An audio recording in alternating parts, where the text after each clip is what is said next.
Sir, మీకు గుర్తుంటే మీరు ప్రభుత్వం ఏర్పాటు చేసిన కొత్తల్లో మొదటి వారంలోనే ఎప్పుడో నేను మిమ్మల్ని అభినందించడానికి నేను వచ్చినప్పుడు మీరు నాతో అన్న మొట్టమొదటి మాట ఈ హైదరాబాద్ని ఫిలిం హబ్గా చేయాలి. అదేదో ఒక తెలుగు ఇండస్ట్రీ వరకో లేకపోతే సౌత్ ఇండియన్ ఫిలిం ఇండస్ట్రీ వరకో లేకపోతే ఏ భారతీయ వరకో కాదు, గ్లోబల్ మనకి ఏమి తక్కువ అని, ఇక్కడ ఏ వనరులు తక్కువ అని చెప్పేసి, ఏ ఎంకరేజ్మెంట్ తక్కువ అని చెప్పేసి మనం ఎందుకు చేయలేకపోతున్నాం? ఎందుకు కొన్ని తెలుగు ఫిలిమ్స్ ఒక లాంగ్వేజ్కే మనం కన్ఫైన్డ్ అయ్యాం?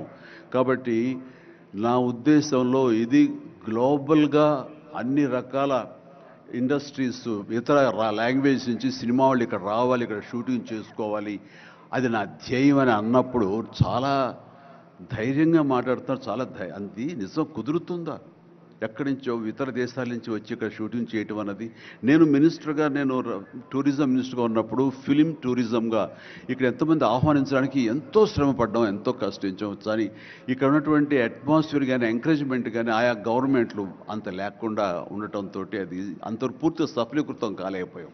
ఆ ఉద్దేశంతో నేను కొంచెం స్కెప్టికల్గానే ఉన్నాను. ఎంతవరకు కుదురుతుంది, ఈయన డ్రీమ్ సక్సెస్ చేయగలరా అని అనుకుంటూ, మీరు ఏమైనా చేయండి, మీ గైడెన్స్ ఇవ్వండి, మీరు ఏం చెప్తే దాన్ని ఫాలో అవడానికి మేమందరం రెడీగా ఉన్నామని ఒక మాట ఇచ్చి మాత్రం అన్నాను. కానీ విత్ ఇన్ నో టైం ఇంత పెద్ద ఎత్తున ఈయన అన్ని రకాల సెక్టార్స్ వాళ్ళని ఇన్వైట్ చేయటి, గ్లోబల్గా అందరినీ వెల్కమ్ చేసి ఈ రోజున అందులో ఒక పార్ట్గా సినిమాలను కూడా ఆయన వెల్కమ్ చేస్తున్నారంటే కనుక అది హ్యాట్స్ ఆఫ్. అది ఆయన ఒక్కరి వల్లే అయ్యింది. అన్నట్టుగా కాకుండా అన్నది సాధ్యం చేసేలాగా ప్రాక్టికల్గా ఈ రోజున మనందరం చూస్తున్నాము.